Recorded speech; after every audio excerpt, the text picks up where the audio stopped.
Hello board game brothers and sisters, and welcome to another episode where I'll be letting you know of a Kickstarter launching this week. Oh, actually there are two, so Kickstarter's launching this week. Before I get started, I do like to go over a bit of news that I just discovered over the past week, and the first one is that we did get a launch date for the expansions to Viscounts of the West Kingdom. And if you're not familiar with this game, it's one of many in an epic series that all seem to get consistently high ratings, and I think 3 of them within the series are already in the top 100, and this one's very close with being in the top 200. And the date for that is going to be for January 11th, and the pages are up on BGG if you want to get a head start and see what those expansions are going to add to the game. There's Keeper of the Keys and Gates of Gold. And I'll have those links in the description below if you want to find out more. And Funko Games also announced Jurassic Park the Legacy game, which is going to be launching on Kickstarter March 22nd of 2022. Players are starting on the Jurassic Park island. You're going to be creating different types of dinosaurs for better or worse, and different events are going to happen that are going to have certain consequences that players are going to have to deal with as the game progresses. The game plays over 12 evolving scenarios that are hidden in these different envelopes, and then there's also going to be some different boxes that players open as they progress the game to add some hidden content to the game. This sounds like a cooperative game, but I'm not 100% sure on that, so we'll just have to wait until more information is provided.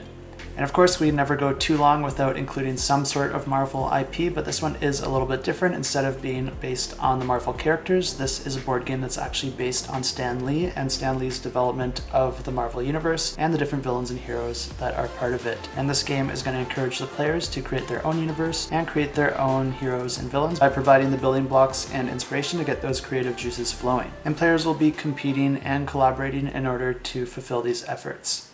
And that's it for new stuff, so let's check out the Kickstarters, and the first one we have is launching on December 14th, and this is Ancient Blood, the Order of the Vampire Hunters. And this is a game that I've already covered in a previous video, so I'll leave a link to that video right up here if you want to check it out. But this is going to be a prequel to the game Order of the Vampire Hunters, and it's going to have a lot of the same mechanisms, but it's going to add a few twists of its own.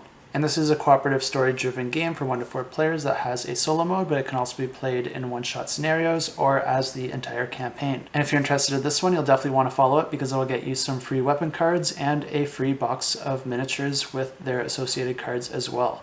And I'll leave a link to this campaign and the next one in the description below. And the next game is also launching on the 14th, and it's also one that I thought was launching last week, but instead it got pushed to this week, and that is Call of Kilforth, a fantasy quest game. And this plays 1 to 4 players and takes about 45 to 180 minutes to play, and this is the 3rd and final entry in a 3-part series. And these games all share the same core rule set, but they all add something of their own to make them a little bit different than the others, and they each have their own storylines that you can explore in their relative position of the trilogy. And I already did a much better job explaining this in my previous video, so I'll leave a link directly to that one right up here. And since those are all the games I had to cover this week, I'm going to try and put together another video for you with a little bit different content going over the past year and letting you know of all the campaigns that I backed and why I backed them, and even ones that I almost backed but decided to drop out of. It's always fun to hear of all the different campaigns launching each week, but I thought it might be fun just to share all the games where I actually put my money where my mouth is and let you know of exactly which ones I'm spending my own money on. I'll also be letting you know which of those I'm most excited about, so if you want to hear all about that, then make sure to subscribe if you haven't already, because I'll be posting that sometime this week. And that's all I have for now. Until next time, keep that shelf cluttered and the table full.